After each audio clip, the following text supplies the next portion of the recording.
अस्सलाम वालेकुम dear students, कैसे हो आप लोग। उम्मीद है कि आप सब लोग बिल्कुल ठीक ठाक होंगे। तो आज की इस वीडियो में इंशाल्लाह हम लोग एनजीकॉन एकेडमी का ग्रैंड प्रैक्टिस टेस्ट नंबर 3 जो है वो एक्सप्लेन करेंगे, जो कि काफ़ी इंपॉर्टेंट है। तो एमसीक्यू नंबर 1 में कहता है कि which one of the following cell type is more appropriate to study the mitochondria. तो हमारे पास जो मसल सेल्स होते हैं ना, इसमें जो है वो मल्टी माइटोकॉन्ड्रिया जो प्रेजेंट होते हैं। ठीक है, so that is why option B is correct.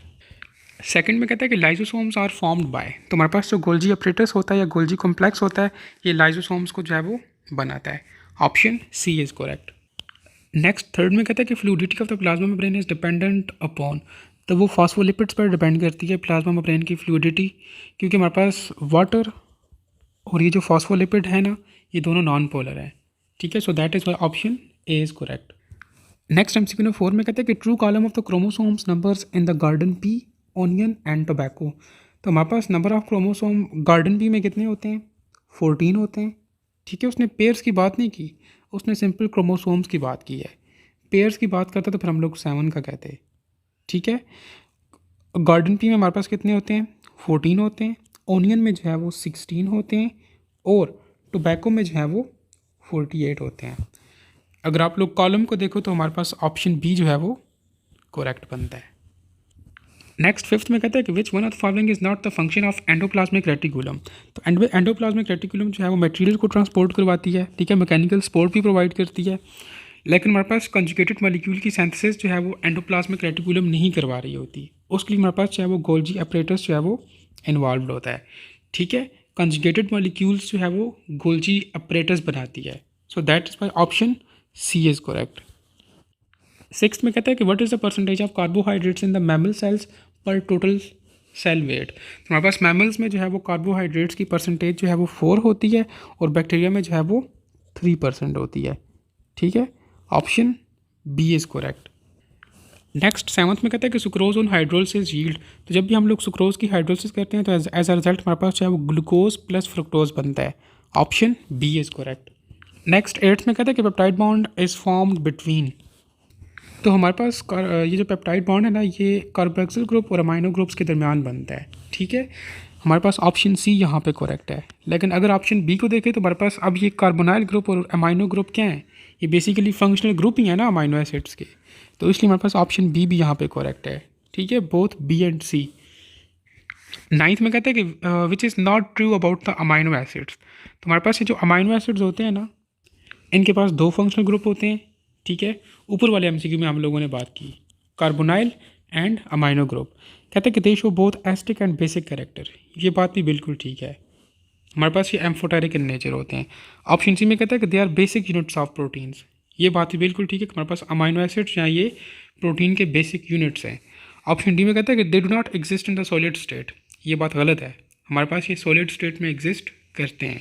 So that is why option D is correct.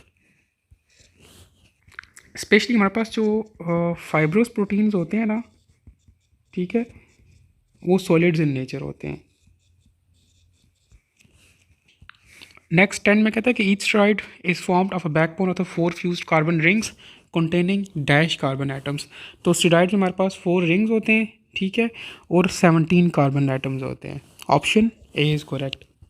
11th में कहता है कि there is no existence of life without. तो हम लोग वाटर के बगैर जो है वो नहीं रह सकते। Option D is correct. Next 12th में कहता है कि if more substrate to an already occurring enzymatic reaction is added, more enzyme activity is seen because. देखो, अगर हम लोग जो है वो सबस्ट्रेट को जो है वो ऐड कर रहे हैं, मतलब सबस्ट्रेट को जो है वो किसी भी इंजाइमेटिक रिएक्शन के अंदर जो है वो ऐड कर रहे हैं, और हम लोग ये देख रहे हैं कि हमारे पास इंजाइमेटिक एक्टिविटी जो है वो इन्हेंस हो रही है या इंक्रीज़ हो रही है, तो इसका क्या मतलब हो सकता है? उसने आपको एक कंडीशन दी है, तो उसका यही मतलब हो सकता है ना कि वहाँ पे हमारे पास इंजाइम्स प्रेजेंट होंगे ना, इंजाइम्स अवेलेबल होंगे। ठीक है, तभी तो सबस्ट्रेट जाकर जो है वो अटैच हो रहा होगा और हमारे पास इंजाइमेटिक एक्टिविटी इंक्रीज़ हो रही होगी। ठीक है, so that is why option D is correct. 13 में कहते हैं कि को फैक्टर्स आर केमिकली। तुम्हारे पास को फैक्टर्स जो है वो ऑर्गेनिक भी हो सकते हैं और इनऑर्गेनिक भी हो सकते हैं। Option D is correct. क्योंकि देखो, हमारे पास को फैक्टर्स में आगे 2 चीज़ें आती हैं ना, को एंजाइम्स एंड मेटल एक्टिवेटर्स। अब हमारे पास ये जो को एंजाइम्स होते हैं ना, ये ऑर्गेनिक होते हैं, और हमारे पास जो मेटल एक्टिवेटर्स होते हैं ना, वो जो है वो इनऑर्गेनिक होते हैं। ठीक है, so that is why option D is correct. 14 में कहते हैं कि optimum pH of enzyme urease, तो यूरिएज का पीएच जो है वो 7 होता है, ऑप्शन बी इज़ करेक्ट। अच्छा, यूरिएज के अलावा हमारे पास एक और एंजाइम होता है कैटालेज, उसका भी पीएच जो है वो 7 होता है। ठीक है, तो ये पॉइंट आप लोग यहीं से क्लियर कर लो कि यूरिएज एंड कैटालेज इन दोनों का पीएच जो है वो 7 होता है। 15 में कहते हैं कि identify in the following which is not limiting factor for the photosynthesis. देखो हमारे पास फोटोसिंथेसिस का प्रोसेस जो है वो लाइट की इंटेंसिटी पर भी डिपेंड करता है, टेम्परेचर पर भी डिपेंड करता है, वो कार्बन डाइऑक्साइड की कंसनट्रेशन पर भी डिपेंड करता है, लेकिन वो ऑक्सीजन की कंसनट्रेशन पर डिपेंड नहीं करता। ठीक है, so that is why option D is correct. Next MCQ number 16 में कहता है कि number of ATPs produced by the coenzyme of the link reaction from one glucose molecule. देखो हमारे पास एक ग्लूकोज के लिए जो है वो 2 लिंक रिएक्शंस होते हैं। ठीक है, 2 लिंक रिएक्शंस होते हैं एक ग्लूकोज के लिए, और हमारे पास वन लिंक रिएक्शन में जो है ना वो एक NADH बनता है, NADH2 सॉरी। ठीक है, तो 2 लिंक रिएक्शन में कितने बनेंगे, 2 बन जाएंगे। ठीक है, और हमें ये भी पता है कि हमारे पास एक NADH2 जो है वो कितने ATPs देता है, 2 ATPs देता है। ठीक है, तो 2 कितने देंगे, 6 दे देंगे, सॉरी 2 नहीं 3 ATPs। ठीक है, NADH2 जो है वो ये 3 ATPs बनाता है, तो 2 कितने बनाएंगे, 6, option C is correct. Next 17 में कहते हैं कि कैल्विन साइकिल, मतलब ये C3 साइकिल की बात कर रहा है। ठीक है, लाजमी नहीं है कि आपको मेन टेस्ट में कैल्विन साइकिल ही गिवन हो, वो ये भी कह सकता है कि C3 साइकिल जो है वो टेक्स प्लेस वेयर। तो हमारे पास ये जो कैल्विन साइकिल होता है ये स्ट्रोमा ऑफ द क्लोरोप्लास्ट में जो है वो हो रहा होता है, ऑप्शन ए इज़ करेक्ट। 18 में कहते हैं कि excited electrons from the photosystem 2 are captured by, तो उसे जो है प्लास्टोक्यूनिन जो है वो कैप्चर करता है, option B is correct. Next 18 में कहता है कि how the HIV is transmitted, तो हमारे पास HIV human immune deficiency virus जो है ये सेक्सुअल कॉन्टैक्ट से जो है वो ट्रांसफ़र होता है, ब्लड से होता है, ब्रेस्ट फीडिंग से भी होता है। ठीक है, so that is why option D is correct. Next 20 में कहता है कि most favourite host cells of the HIV virus is, तो हमारे पास देखो T सेल्स के ऊपर जो है वो CD4 सेल्स होते हैं ना, और ये CD4 सेल्स पे जो है वो HIV जाके अटैक करता है। ठीक है, so that is why option C is correct. Next 21 में कहता है कि genome of the influenza virus is associated with the dash different proteins, तो हमारे पास फ्लू वायरसेस में जो है वो 5 डिफरेंट प्रोटीन्स जो है वो प्रेजेंट होते हैं, ऑप्शन ए इज़ करेक्ट। वो आप लोगों ने पढ़े होंगे, गैग, ठीक है, पोल, इन्फ, और 2 और भी होते हैं, मुझे एग्जैक्ट याद नहीं है। ठीक है, वो आप लोगों ने देख लेने हैं, लेकिन ये 5 प्रोटीन जो है वो इन्फ्लुएंजा वायरस में प्रेजेंट होते हैं। 22 में कहता है कि crystals of the rod shape TMV were first studied by, तो उसे जो है वो स्टिनले ने स्टडी किया था, option A is correct. Next 23 में कहता है कि dash kills all the microbes and endospores with 4 to 18 hours exposure, तो हमारे पास इथाइलिन ऑक्साइड जो है वो माइक्रोब्स को, एंडोस्पोर्स को जो है वो किल कर देता है 14 से 18 घंटे के अंदर अंदर, ऑप्शन ए इज़ करेक्ट। 24 में कहता है कि a cell wall that is compose of sugar and amino acids, तो हमारे पास जो म्यूरिन होता है ना इसमें जो है वो शुगर और अमाइनो एसिड्स प्रेजेंट होते हैं, option A is correct. Next 25 में कहता है कि सोलोमोनेला टाइफी इज़, तो हमारे पास ये जो सोलोमोनेला टाइफी है ना ये बैसिलस बैक्टीरियम है, ऑप्शन बी इज़ करेक्ट। 26 में कहता है कि bacterium which has a group of 2 और मोर फ्लैजेलास इंसर्टेड एट द वन पोल, तो उसे हम लोग जो है वो लोफोट्राइकस कहते हैं, ऑप्शन सी इज़ करेक्ट। 27 में कहता है कि flame cells in the planaria constitute the, तो फ्लेम सेल्स बेसिकली ये एक्सक्रीटरी सिस्टम में कॉन्स्टिट्यूट कर रहे होते हैं in case of planarias, option D is correct. Next 28 में कहता है कि बुक लंग्स में be found in which one of the following, हमारे पास जो स्पाइडर रहता है ना उसमें बुक लंग्स प्रेजेंट होते हैं, ऑप्शन बी इज़ करेक्ट। अब स्पाइडर में क्यों होता है, क्योंकि हमारे पास स्पाइडर जो है वो आर्चिनिडा से जो है बिलोंग करता है, और हमारे पास आर्चिनिडा में जो है वो बुक लंग्स प्रेजेंट होते हैं फॉर रिस्पायरेशन। नेक्स्ट 29 में कहता है कि larva form during the life cycle of the annelids, तो एनालिड्स के लाइफ साइकिल में पास जो हमारे पास जो लार्वा बनता है ना उसे हम लोग जो है वो ट्रोकोफोर लार्वा कहते हैं, option C is correct. Next 30 में कहता है कि which one of these are fresh water sponges, तो हमारे पास जो स्पंजीला है ना ये फ्रेश वाटर स्पंजी है, ऑप्शन सी इज़ करेक्ट। और हमारे पास ये जो साइकोन एंड लिकोसुलिनिया है ना, ये मैरीन वाटर स्पंजीज हैं, ठीक है, और ये फ्रेश वाटर। नेक्स्ट 31 में कहता है कि all of the followings are triploblastic animals except. तो हमारे पास जो सोलनट्रेटस होते हैं ये डिप्लोब्लास्टिक होते हैं, ठीक है। बाकी हमारे पास एम्फीबियन, मोलस्कास, इकाइनोडर्मेटास, ये सारे जो है वो ट्रिप्लोब्लास्टिक है। Option C is correct. 32 में कहता है कि एंटीबॉडीज़ आर प्रोड्यूस्ड बाय। तो हमारे पास बी लिम्फोसाइट्स जो है वो एंटीबॉडीज़ बनाते हैं। Option C is correct. Next 33 में कहता है कि according to the mode of nutrition pitcher plants takes its food from. तो पिचर प्लांट्स जो है वो ये इंसेक्ट से अपना फूड लेते हैं। Option B is correct. और ये मोस्टली इंसेक्ट से जो है वो नाइट्रोजन को जो है वो ले रहे होते हैं, ठीक है। नेक्स्ट 34 में कहता है कि ए साइन इज कम्पोज ऑफ। तो ए साइन में हमारे पास 2240 जो है वो एसिनार सेल्स प्रेजेंट होते हैं। Option B is correct.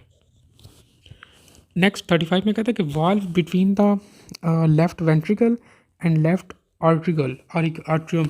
तो उसे हम लोग जो है बाइकस्पिड वाल्व भी कहते हैं, और बाइकस्पिड वाल्व को हम लोग जो है वो माइट्रल वाल्व भी कहते हैं, ठीक है। और हमारे पास ये जो ट्राइकस्पिड वाल्व है ना, ये राइट वेंट्रिकल और राइट आर्ट्रियम के दरमियान प्रेजेंट होता है, ठीक है।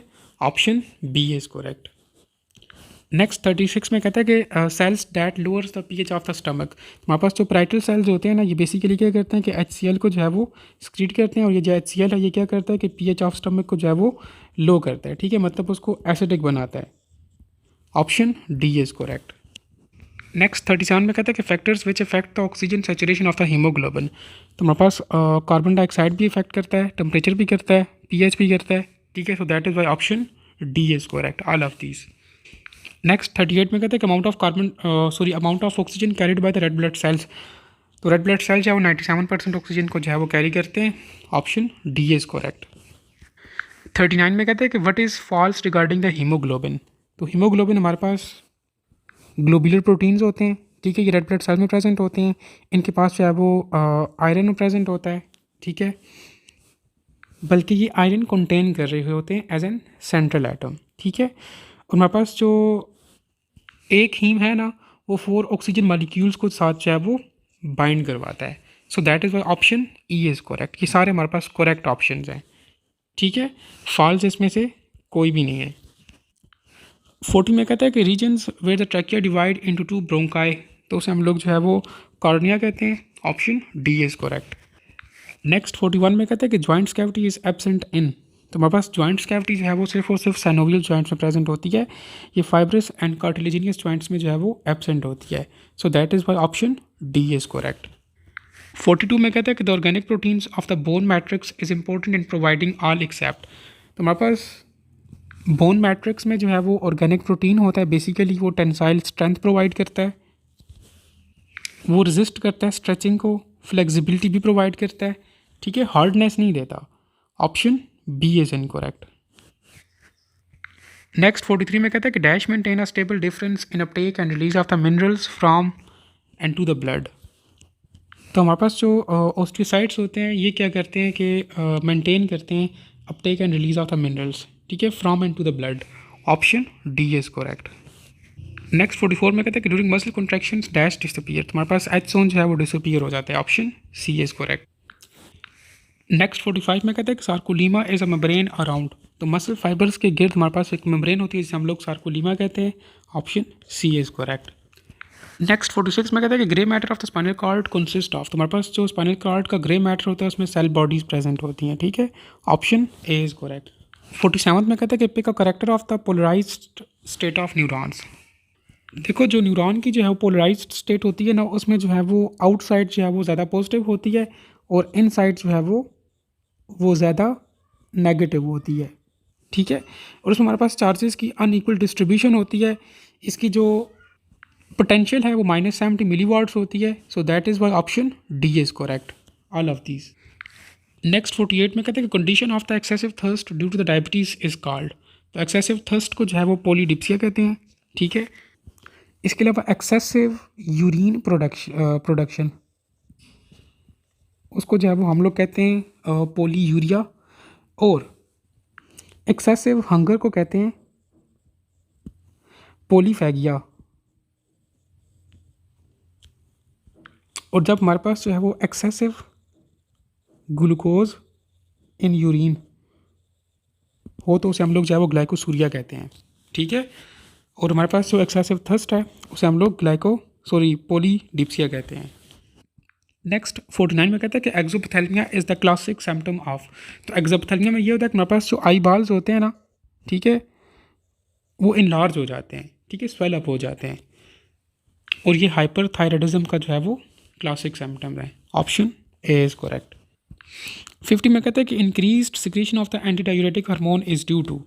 जब हमारे पास वाटर सप्लाई जो है वो डिक्रीज हो जाता है तो हमारे पास एडीएच जो है वो इंक्रीज़ हो जाता है कि वो वाटर को कंजर्व कर सके, ठीक है। Option A is correct. 51 में कहते हैं कि how many sodium ions will be pumped out when 10 potassium ions are transported inward of the resting membrane potential. देखो, जब भी हमारे पास 2 पोटाशियम जो है वो इनवर्ड जाते हैं ना रेस्टिंग मेम्ब्रेन पोटेंशियल में, तो उसके मुकाबले में हमारे पास 3 सोडियम आयन जो है वो बाहर आते हैं, ठीक है, आउटवर्ड्स। अब इसने बोला कि अगर 10 पोटाशियम जो है वो अंदर जाएं तो, ठीक है, इसने मतलब कि इस 2 को मल्टीप्लाई किया 5 के साथ, तो हम लोग यहाँ पे क्या करेंगे, इस 3 को भी हम लोग मल्टीप्लाई कर लेंगे 5 के साथ, ठीक है। हमारे पास ये क्या बन जाएगा 10, जो कि हमें रिक्वायर्ड है, उसने 10 का ही पूछा ना। 10 potassium is equal to 3 5 are 15 sodium जो है वो आउटवर्ड आएंगे। So that is why option C is correct. 52 में कहता है कि which one of the following is non steroidal hormone. तो हमारे पास जो इंसुलिन होता है ना, ये नॉन स्टेरॉइडल होता है, ठीक है। कैल्सिट्रोल, टेस्टोस्टेरोन, एल्डोस्टेरोन, ये सारे स्टेरॉइडल हार्मोन्स हैं। इंसुलिन हमारे पास जो है वो ये पॉलीपेप्टाइड है, ठीक है। और हमारे पास जितने भी सेक्स के रिलेटेड जो हार्मोन्स होते हैं ना, वो सारे स्टेरॉइडल होते हैं। फॉर एग्जांपल यहाँ पे गिवन है जी कॉर्टिसोल, ठीक है, टेस्टोस्टेरोन, एल्डोस्टेरोन। इसके अलावा हमारे पास जो फीमेल्स के कुछ हार्मोन्स हैं, एस्ट्रोजन एंड प्रोजेस्टेरोन, वो भी स्टेरॉइडल हार्मोन्स हैं, ठीक है। So that is why option C is correct. 53 में कहता है कि limbic system in 4 brain consist of. तो लिम्बिक सिस्टम में हमारे पास है वो हाइपोथैलेमस होता है, हिप्पोकैम्पस एंड एमाइग्डाला होता है। Option D is correct. Next 54 में कहता है कि bleeding in the menstrual cycle occurs in dash days. तो बेसिकली हमारे पास 3 से 5 दिन तक जो है वो ब्लीडिंग होती है मेंस्ट्रुअल साइकिल में। Option A is correct. Next 55 में कहता है कि process of the sperm production take place in. तो स्पर्म प्रोडक्शन हमारे पास सेमनीफेरस ट्यूब्यूल्स में होती हैं। Option D is correct. Next 56 में कहता है कि when the sperm count is high inhibin hormone release the increase. देखो, जब फॉर एग्जांपल किसी का स्पर्म काउंट जो है वो हाई हो तो हमारे पास जो इनहिबिन हार्मोन है ना, वो उसको जो है वो डिक्रीज़ करवा देता है, ठीक है। वो कैसे डिक्रीज़ करता है, वो हमारे पास इंटीरियर पिट्यूटरी को जो है वो डिक्रीज़ करवाता है, सॉरी इनहिबिट करवाता है, ठीक है। जिसकी वजह से वहाँ पे हमारे पास फॉलिकल स्टिमुलेटिंग हार्मोन्स की रिलीज़ जो है वो स्टॉप होती है, जिसकी वजह से हमारे पास फिर स्पर्म काउंट जो है वो लो होना शुरू हो जाता है। So that is why option A is correct. Next 57 में कहते हैं gonorrhoea is a sex disease caused by. तो हमारे पास एक बैक्टीरिया होता है नेसीरी गोनेरिया, वो जो है वो गोनेरिया काज करवाता है, ठीक है, जो कि एक बैक्टीरिया है। Option A is correct. Next 58 में कहता है कि probability that dominant alleles will be in the sperm and recessive alleles in the egg is. तो वो हमारे पास 25% की प्रोबेबिलिटी होती है, ठीक है। अगर 100 में से हम लोग इसे देखें तो हम इसे 1/4 लिख सकते हैं। Option A is correct. 59 में कहता है कि genes are present on the chromosome, this was experimentally proved by. तो ये मॉर्गन ने कहा था। Option C is correct. Next 60 में कहता है कि regarding the colour blindness when a normal male marries a carrier female, कहता है कि विच इज़ करेक्ट स्टेटमेंट। तो उसके हाफ ऑफ द सन जो है वो कलर ब्लाइंडनेस होंगे और हाफ जो है वो नॉर्मल होंगे। सो that is why option D is correct. 61 में कहता है कि XXY रिप्रेजेंट्स इन ह्यूमंस। तो XXY जो है वो स्टेराइल मेल को रिप्रेजेंट करता है। Option A is correct. अगर यही ह्यूमंस की जगह उसने ड्रोसोफिला का पूछा हुआ होता ना, तो फिर आप लोग बोलते हैं कि XXY इन ड्रोसोफिला रिप्रेजेंट्स किसको रिप्रेजेंट करता है, फर्टाइल फीमेल को। लेकिन in case of humans XXY represents sterile male, ठीक है। नेक्स्ट 62 में कहता है कि if 2 heterozygous tall plants are cross together the proportion of the phenotypically tall plants will be. तो फिनोटिपिकली पूछ रहा है तो हमारे पास वो 3:1 बनती है, मतलब 75:25। सो दैट इज़ वाई हमारे पास ये डोमिनेंट है। Option C is correct. ठीक है, ये डोमिनेंट को रिप्रेजेंट कर रहा है, ये रिसेसिव को। नेक्स्ट 63 में कहता है कि haemophilia affects males more than females because of. तो हीमोफीलिया हमारे पास चाहे वो ये रिसेसिव एक्स लिंक्ड डिजीज़ है, सो दैट डिसऑर्डर है, सो दैट इज़ वाई हमारे पास ये मेल्स को जो है वो ज़्यादा अफेक्ट करेगा एज़ कम्पेयर टू फीमेल्स। देखो एक्स लिंक रिसेसिव है ना, so that is why option C is correct. हाँ, अगर ये एक्स लिंक डोमिनेंट होता तो फिर ये फीमेल्स को ज़्यादा जो है वो अफेक्ट करता, लेकिन ये डिसऑर्डर है ही recessive X linked, so that is why ये मेल्स को ज़्यादा अफेक्ट करता है। 64th में कहते हैं कि law of independent assortment can not be applied on. तो हम लोग लॉ ऑफ इंडिपेंडेंट असॉर्टमेंट को जो है वो डोमिनेंट जीन्स के ऊपर, रिसेसिव जीन्स के ऊपर और ऑटोसोमल जीन्स के ऊपर अप्लाई कर सकते हैं, लिंक्ड जीन्स के ऊपर हम लोग इसको अप्लाई नहीं कर सकते। So that is why option C is correct. Next 65 में कहते हैं कि organs which are similar in functions but different in structure. तो ऐसे ऑर्गन्स को हम लोग एनालोगस ऑर्गन्स कहते हैं, ऑप्शन ए इज़ करेक्ट। 66 में कहता है कि neo-Darwinism the ultimate source of the genetic variation is. तो वो डीएनए सीक्वेंस में म्यूटेशन जो है वो अल्टीमेट सोर्स है जेनेटिक वेरिएशन का, option D is correct. Next 67 में कहते हैं कि concept of the survival of the fittest in the Darwin theory implies that. तो उसका ये मतलब है कि organisms that are best adopted to the environment are most likely to survive and reproduce, option C is correct. Next 68 में कहते हैं कि Lamarckism is a theory of the evolution that proposes. तो लेमार्किज्म का ये कॉन्सेप्ट था ना कि evolution occurs through the inheritance of the acquired characteristics, option A is correct. Next MCQ number 69 में कहता है कि the percentage by mass of oxygen and caffeine. तो आप लोगों ने जो है वो परसेंटेज ऑफ ऑक्सीजन बतानी है कैफीन में। ठीक है, कैफीन का मॉलिक्यूलर फार्मूला आप लोगों को यहाँ पे दिया हुआ है। तो इस मॉलिक्यूलर फार्मूला में आप लोगों ने जो है वो सबसे पहले क्या करना है कि कैफीन का मॉलिक्यूलर मास फाइंड कर लेना है। आप लोग इसका मॉलिक्यूलर मास फाइंड करोगे तो आपके पास 194 ग्राम्स आ जाएगा। ठीक है, अब इसमें आप लोग देख सकते हो कि हमारे पास ऑक्सीजन के 2 एटम्स मौजूद है, मतलब 32 ग्राम्स जो है वो ऑक्सीजन है इसमें। सो हम लोग क्या करेंगे कि 32 को जो है वो डिवाइड करेंगे 194 के साथ और इसको मल्टीप्लाई करेंगे 100 के साथ। ठीक है, क्योंकि हम लोगों ने परसेंटेज फाइंड करनी है, तो ये आप लोगों के पास बन जाता है around about 16.5%, which is your option B. Next MCQ number 70 में कहता है कि how many formula units are present in 125 grams of hydrated copper sulphate. तो देखो फार्मूला यूनिट हम लोगों ने फाइंड करने हैं। फार्मूला यूनिट का हमारे पास क्या फार्मूला है, it is equal to moles multiply Avogadro's number. ठीक है, तो सबसे पहले हम लोगों ने मोल्स फाइंड करने हैं और उसको फिर एवोगेड्रस नंबर के साथ मल्टीप्लाई कर देना है। तो मोल्स फाइंड करने के लिए हमारे पास क्या फार्मूला होता है, moles is equal to mass in gram divide by molar mass. ठीक है, अब मास तो हमें गिवन है 125 ग्राम, लेकिन हम लोगों ने क्या करना है कि पहले इस हाइड्रेटेड कॉपर सल्फेट का मोलर मास फाइंड कर लेना है। ठीक है, हाइड्रेटेड कॉपर सल्फेट का फार्मूला क्या होता है, CuSO4 5H2O।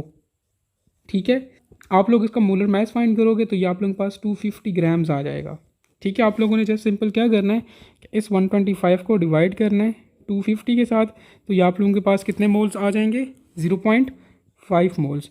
अब आप लोगों ने क्या करना है कि इस 0.5 को जो है वो मल्टीप्लाई कर लेना है एवोगेड्रस नंबर के साथ। ठीक है, तो ये आप लोगों के पास बन जाता है 3.01 इंटू 10 की power 23, which is your option C. Next 71 में कहते हैं कि फार्मूला मास ऑफ NaNO3। तो फार्मूला मास सिंपल हम लोग क्या करते हैं कि मोलर मास को जब हम लोग AMU में कन्वर्ट करते हैं ना तो उसे हम लोग जो है वो फार्मूला मास कहते हैं। ठीक है, और जब आप लोग उससे बोले कि आप लोग मोलर मास फाइंड करो तो हम लोग जस्ट सिंपल उसको ग्राम्स में कन्वर्ट कर देते हैं। अब हम लोगों ने यहाँ पे फार्मूला मास फाइंड करना है। आप लोगों ने क्या करना है कि पहले इस मॉलिक्यूल का जो है वो मोलर मास फाइंड करना है और उसको जो है वो AMU में लिख देना है, तो ये आप लोगों के पास फार्मूला मास बन जाएगा। तो हमारे पास NaNO3 का क्या होगा, सोडियम का हमारे पास कितना होता है 23 प्लस नाइट्रोजन का कितना होता है 14 प्लस ऑक्सीजन का कितना होता है 16 और यहाँ पे 3 ऑक्सीजन है, सो हम लोग लिखेंगे 16 मल्टीप्लाई 3, ये हमारे पास राउंड अबाउट बन जाता है जी टोटल 85। तो इसको हम लोग रिप्रेजेंट कर लेंगे AMU में। ठीक है, option D is correct. Next 72 में कहता है कि each orbital of the P sub shell can occupy dash electrons.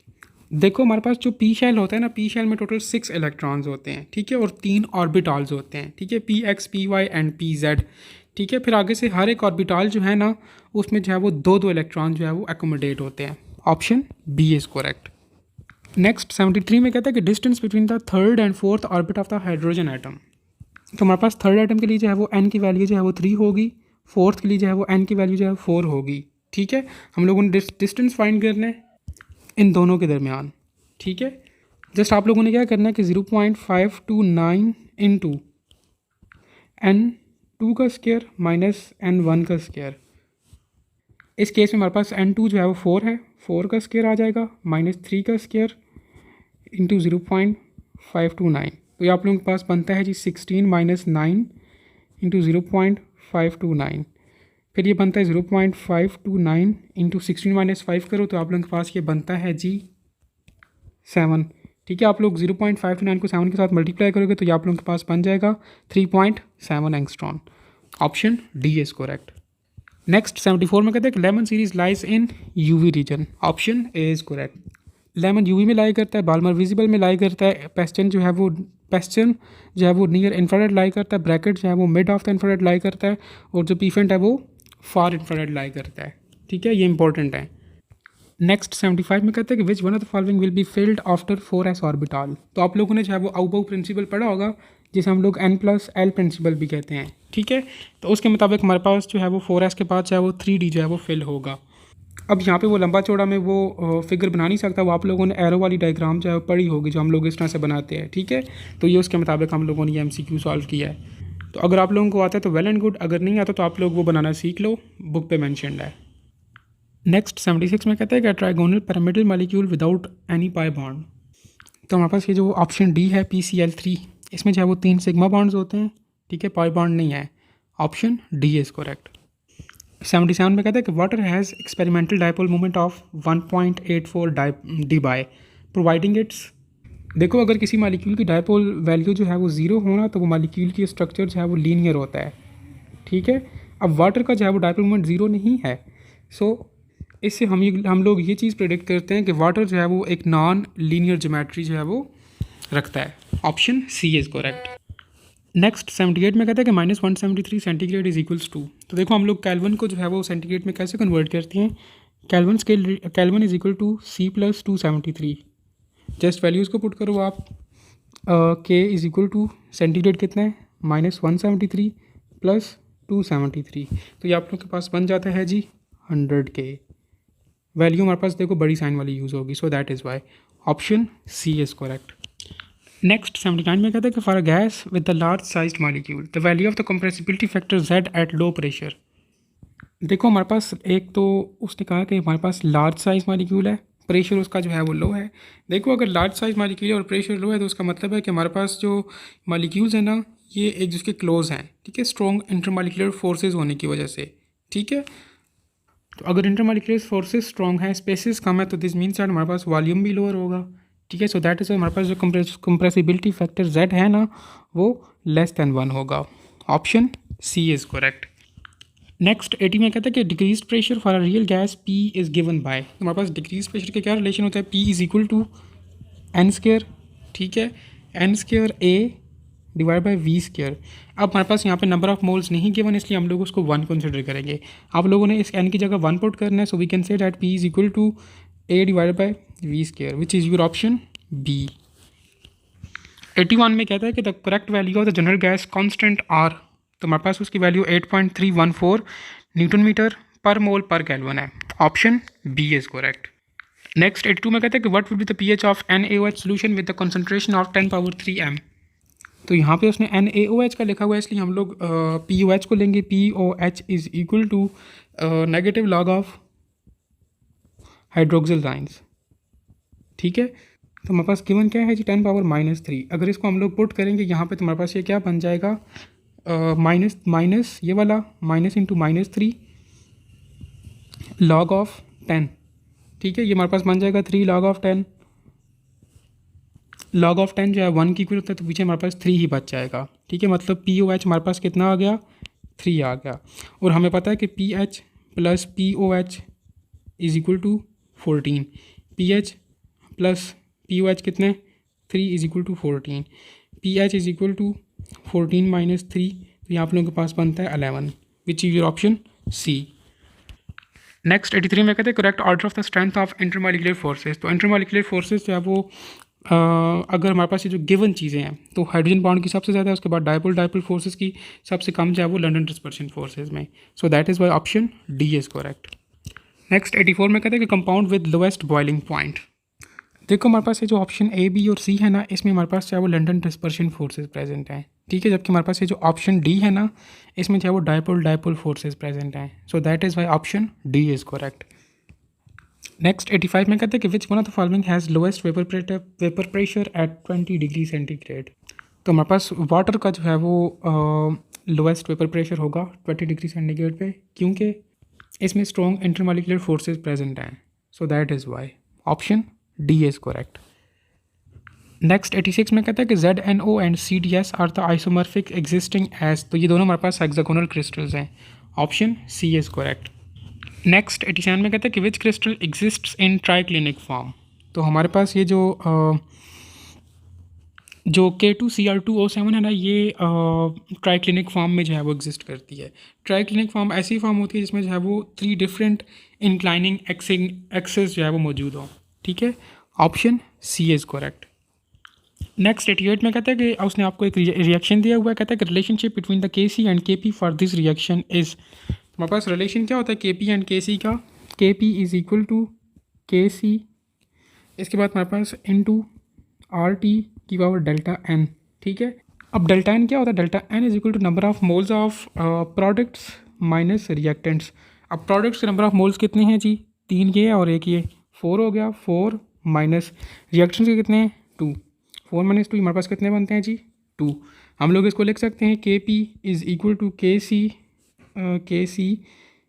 Into RT की पावर 2। ये आप लोगों के पास बनता है जी ऑप्शन सी, ठीक है। 89 में कहते हैं कि extent of the reaction is almost forward. तो जब भी हमारे पास KC की वैल्यू जो है वेरी लार्ज होगी तो इसका मतलब है कि हमारे पास रिएक्शन जो है वो फॉरवर्ड मूव कर रहा है। Option D is correct. 90 में कहते हैं कि for an endothermic reaction increasing the temperature. तो हमारे पास एंडोथर्मिक रिएक्शन के लिए अगर हम लोग टेम्परेचर को इंक्रीज़ करेंगे तो रिएक्शन जो है वो फॉरवर्ड की तरफ जाएगा। Option A is correct. Next 91 में कहते हैं कि increasing the temperature of the reaction by 20 kelvin rate of reaction is increased by. तो देखो इसने टेम्परेचर जो है वो किसी रिएक्शन का जो है वो उसने उसको डबल किया है। डबल किया तो 20 हो गया, इसका मतलब ये है कि पहले 10 था, अब डबल किया तो 20 हो गया, ठीक है। मतलब उसने जो है वो डबल किया 2 की पावर के साथ, तो इसके लिए रिलेशन है 2 की पावर n, ठीक है। 2 टाइम्स उसने डबल किया 2 की पावर 2, तो हमारे पास ये क्या बनता है 4। तो हमारे पास जो रेट ऑफ रिएक्शन है वो 4 टाइम्स इंक्रीज़ होगा। Option D is correct. Next 92 में कहता है कि heat of formation of the CH4 is -75 kilo joule पर मोल, carbon dioxide is -393 kilo joule पर mole and that of H2O is -286 kilo joule पर मोल। What is the heat of combustion of CH4 given the equation. ये उसने आपको एक equation दी है, हम लोगों ने क्या करना है कि हीट ऑफ कंबशन फाइंड करनी है CH4 के लिए। तो हमारे पास जो हीट ऑफ कंबशन होता है ना CH4 के लिए, वो heat of the given reaction के इक्वल होती है, ठीक है। इसे मैं आप लोगों को लिख के बता देता हूँ। Heat of combustion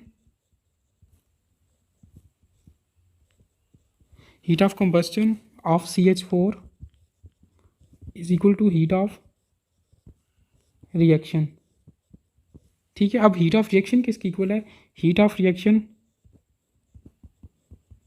is equal to heat of products minus heat of reactants, ठीक है।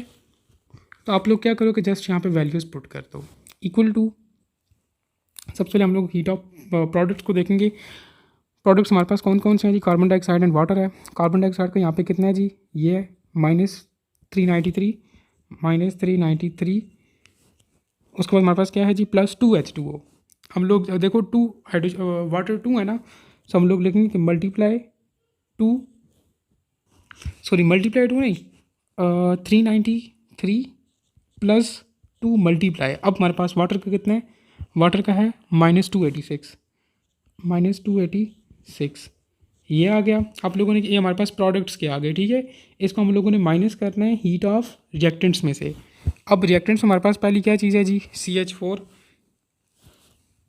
CH4 का हमारे पास कितना है -75। अच्छा इसको मैं नीचे लिख लेता हूँ, -75, उसके बाद हमारे पास क्या है जी +2O2 +2 मल्टीप्लाई ऑक्सीजन का कितना है 0। जस्ट आप लोगों ने इनको सॉल्व करना है, तो ये आप लोगों के पास साउंड बोर्ड बनेगा जी -890 किलो जूल पर मोल। ठीक है, ऑप्शन ए इज़ करेक्ट। आप लोग इसको खुद सॉल्व कर लोगे। ठीक है, नेक्स्ट 94 में कहता है कि oxygen show a positive oxidation state in, तो ऑक्सीजन जो है वो F2O में जो है वो +2 ऑक्सीडेशन स्टेट शो करता है। Option D is correct. Next 95 में कहता है कि for the reaction A+2 B gives us C, rate is given bye, rate उसने आपको दिया हुआ, कहता है कि आप लोग ऑर्डर ऑफ रिएक्शन बताओ। अगर आप लोगों को स्टेटमेंट में रेट दे दिया हो ना, तो फिर तो ऑर्डर ऑफ रिएक्शन फाइंड करना बहुत ही ज़्यादा आसान हो जाता है। आप लोग जस्ट के ब्रैकेट्स के ऊपर ये जो वैल्यूज़ होती हैं इनको प्लस कर लिया करो। अब देखो A के ऊपर भी 1 है, B के ऊपर भी 1 है, 1 + 1 2। Option A is correct. Next 96 में कहता है कि 6 atoms in rings are present in, हमारे पास पायरिडीन में जो है वो 6 एटम्स प्रेजेंट होते हैं रिंग्स में। Option A is correct. 97 में कहता है कि क्लोरोप्रोपेन कैन शोज, तो क्लोरोप्रोपेन जो है वो पोजिशनल आइसोमरिज्म शो करता है। Option A is correct. Next 98 में कहता है कि compound C2H6O can exist as, तो ये हमारे पास फंक्शनल ग्रुप आइसोमरिज्म शो कर रहा है। Option B is correct. क्योंकि देखो हमारे पास ये जो है वो इथाइल अल्कोहल है, ठीक है, और हमारे पास ये जो इथाइल अल्कोहल या इथेनॉल जो है ये और डाइथाइल ईथर जो है ये आपस में फंक्शनल ग्रुप आइसोमरिज्म शो करते हैं। ठीक है, option B is correct. Next 99 में कहता है कि true about the alkanes of the same carbon atoms, तो हमारे पास जो लीनियर अल्केन्स होते हैं ना, लीनियर अल्केन्स मतलब जिनकी स्ट्रेट चेन होती है, उनका बॉइलिंग पॉइंट हाइयर होता है as compare to branch chains alkanes of the same carbon atom. Option A is correct. 100 में कहता है कि bromo hydration of the 1 butene gives, तो जब हम लोग जो है वो ब्रोमो हाइड्रेशन करवाते हैं ना 1 ब्यूटीन की, तो ये मार्कोनिकॉव्स रूल को जो है वो फॉलो करता है। ठीक है, हमारे पास ब्रोमीन जो है वो कार्बन 1 ऑफ द 1 ब्यूटीन के साथ के पर अटैक करता है, और हमारे पास जो हाइड्रोक्सल है, ठीक है, वो अटैच करता है कार्बन 2 ऑफ 1 ब्यूटीन। ठीक है, और एज अ रिजल्ट हमारे पास क्या बनता है 1 bromo 2 butanol as a major product. Option B is correct. 101 में कहता है कि in addition of HBr to propyne, जब हम लोग जो है वो प्रोपाइन में जो है वो HBr ऐड करते हैं ना, तो दोनों स्टेप्स जो है वो मार्कोनिकॉव्स रूल को फॉलो करते हैं। Option A is correct. Markovnikov's rule उस वक्त फॉलो होता है जब हमारे पास अनसिमेट्रिकल रिएजेंट जो है वो ऐड होता है अनसिमेट्रिकल अल्काइन में। ठीक है, तो उस वक्त दोनों स्टेप जो है मार्कोनिकॉव्स रूल जो है वो फॉलो करते हैं। ठीक है, मतलब जब दोनों जो है वो अनसिमेट्रिकल हों, लेकिन जब एक चीज़ अनसिमेट्रिकल हो और दूसरी जो है वो सिमेट्रिकल हो, तो फिर उस वक्त हमारे पास सिर्फ और सिर्फ सेकंड स्टेप जो है वो मार्कोनिकॉव्स रूल फॉलो करता है, फर्स्ट स्टेप नहीं करता। ठीक है, यहाँ पे मैंने 2 पॉइंट्स बताए हैं। अगर हमारे पास दोनों रिएजेंट्स जो है वो अनसिमेट्रिकल हों, फिर जो है वो दोनों स्टेप्स जो है वो मार्कोनिकॉव्स रूल को फॉलो करेंगे। लेकिन अगर एक रिएजेंट जो है वो अनसिमेट्रिकल है और एक जो है वो सिमेट्रिकल है, तो उस वक्त फिर हमारे पास जो सेकंड स्टेप होगा ना, वो मार्कोनिकॉव्स रूल को फॉलो करेगा। ठीक है, नेक्स्ट 102 में कहता है कि intermediate product in the hydration of propyne, तो जब हम लोग जो है वो प्रोपीन की जो है वो हाइड्रेशन करते हैं, तो एज ए रिजल्ट हमारे पास सबसे पहले क्या बनता है प्रोपीन 2 बनता है एज एन इंटरमीडिएट प्रोडक्ट। फिर उसके बाद हमारे पास क्या बनता है प्रोपिनोल। ठीक है, तो इंटरमीडिएट प्रोडक्ट कौन सा हो गया propene 2। Option B is correct. Next 103 में कहता है कि 2 aromatic rings are fused in, तो नेफ्थलीन में हमारे पास 2 अरोमेटिक रिंग्स जो है वो एक दूसरे के साथ फ्यूज्ड होते हैं। Option A is correct. और ये जो एंथ्रासीन है ना, इसमें जो है वो 3 रिंग्स जो है वो फ्यूज्ड होते हैं आपस में। ठीक है, इस तरह से ये आप लोगों के पास आई थिंक एक्सरसाइज में कोई क्वेश्चन था नॉमेनक्लेचर वाले में। ठीक है, इस तरह से, और इसमें किस तरह से होते हैं सिर्फ 2 होते हैं ऐसे। ठीक है, इस तरह से ये हमारे पास नेफ्थलीन है और ये एंथ्रासीन है। नेक्स्ट 104 में कहता है कि phenyl anthranone is produced by the substitution of which ion on benzene. देखो ये जो उसने लिखा है ना फिनाइल एंथ्रानोन, इसको हम लोग जो है वो एसीटोफिनोन भी कहते हैं। ठीक है, ये कब प्रोड्यूस होता है जब हमारे पास जो है वो एसिटाइल कैटाइन जो है वो अटैक करता है बेंजीन रिंग के ऊपर। ठीक है, option C is correct. Next 105 में कहता है कि after given conditions 1 favouring SN1 over the SN2, तो हमारे पास ये जो प्रोटिक पोलर सॉल्वेंट होता है ना, ये फेवर करता है आयनाइजेशन ऑफ सबस्ट्रेट को, जिसकी वजह से ये फेवर करेगा SN1 रिएक्शन को over SN2। Option D is correct. Next 106 में कहता है कि formation of the transition state in a biomolecular reaction involves, तो उसमें हमारे पास जो है वो 2 रिएक्टेंट्स के दरमियान जो है वो कोलिजन होती है। Option B is correct. Next 107 में कहता है कि larger size alcohols are insoluble in water due to. तो हमारे पास जो लार्जर साइज अल्कोहल्स होते हैं वो वाटर में इनसोल्यूबल होते हैं। क्यों होते हैं? क्योंकि हमारे पास जब वो साइज़ को गेन करते हैं ना तो उनका हाइड्रोफोबिक रीजन जो है वो उसके साइज में भी जो है वो इंक्रीमेंट आता है। So that is why option B is correct. Next 108 में कहते हैं कि carbon oxygen bond in phenol. तो फिनोल के अंदर हमारे पास जो कार्बन और ऑक्सीजन का बॉन्ड होता है ना, बॉन्ड लेंथ वो 136 पिकोमीटर होता है। Option A is correct. 109 में कहता है कि aldehydes are a ketone is protonated in the acid catalysed reactions to give. तो हमारे पास ऑक्सोनियम आयंस देते हैं। Option B is correct. Next 110 में कहता है कि nitrogen nitrogen bond is found in. तो हमारे पास फिनाइल हाइड्रोजीन में जो है वो नाइट्रोजन नाइट्रोजन बॉन्ड होता है। Option D is correct. मैं आप लोगों को ड्रॉ भी करके बता देता हूँ। हमारे पास इस तरह से होता है carbon double bond with nitrogen, हमारे पास सिंगल बॉन्ड के साथ अटैच होता है दोबारा नेक्स्ट नाइट्रोजन के साथ NH के साथ, और ये फर्दर हमारे पास C6H5 के साथ अटैच होता है। ठीक है, देखो हमारे पास 2 नाइट्रोजन जो है वो अटैच्ड हो गए। फिनाइल हाइड्रोजीन इसको कहते हैं ओवरऑल को। ठीक है, नेक्स्ट 111 में कहता है कि ऑक्सीडेशन ऑफ एल्डिहाइड्स अकर इन। तो टोलन टेस्ट में, बेंडिक्ट सोल्यूशन टेस्ट में और क्रोमाइल टेस्ट में हमारे पास जो है वो एल्डिहाइड्स की ऑक्सीडेशन होती है। Option D is correct. Next 112 में कहता है कि first step of the Wolff Kishner reduction reaction is similar to.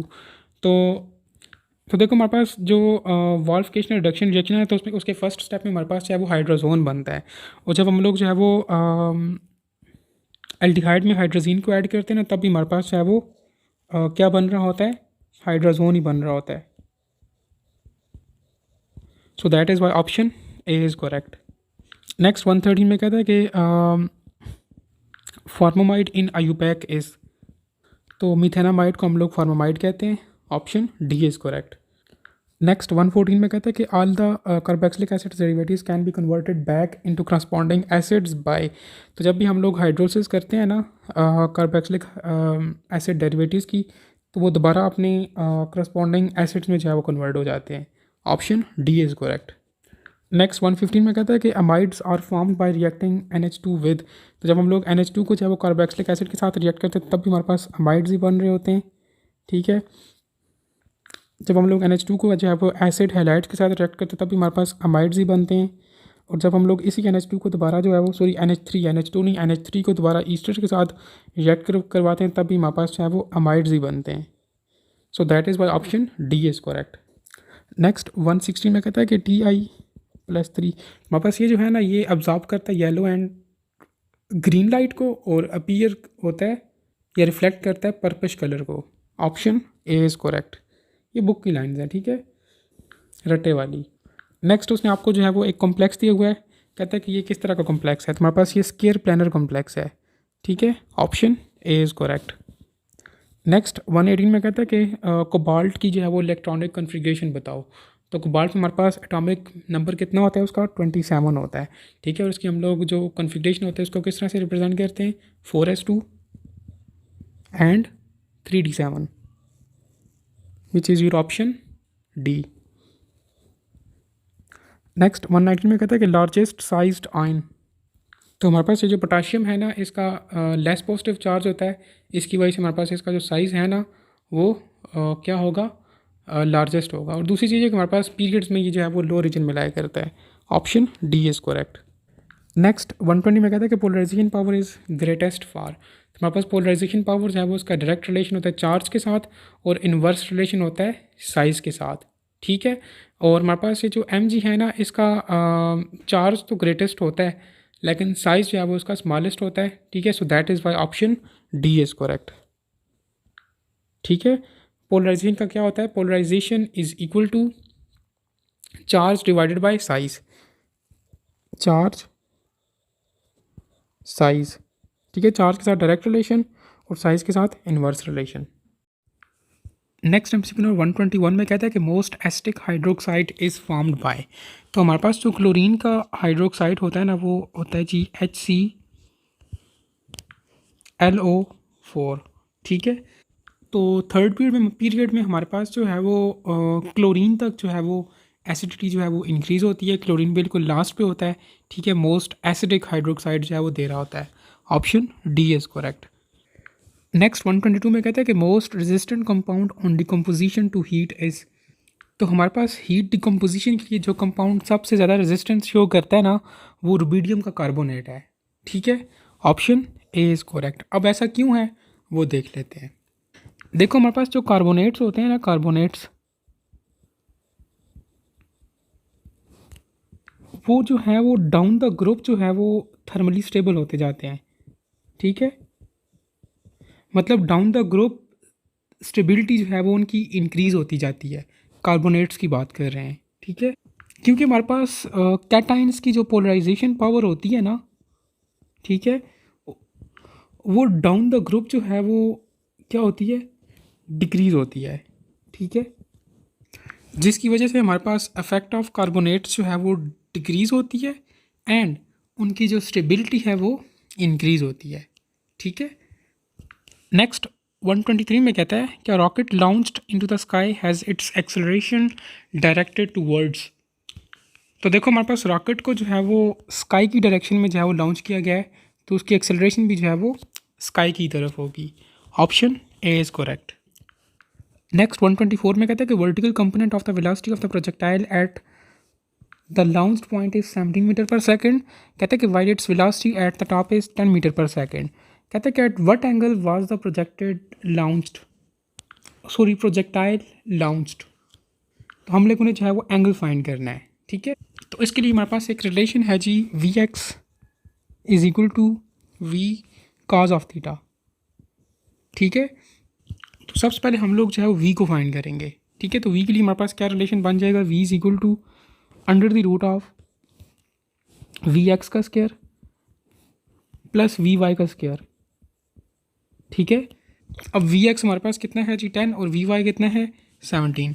Just आप लोग इसको पुट करके आंसर निकाल लो, 10 का स्क्वायर प्लस 17 का स्क्वायर वी। आप लोग इसको खुद सॉल्व कर लो, ये आप लोगों के पास तकरीबन बनेगा 20 मीटर पर सेकेंड। ठीक है, अब जस्ट सिंपल आप लोग जो है वो इस वी की वैल्यू को जो है वो इस रिलेशन में पुट कर दो।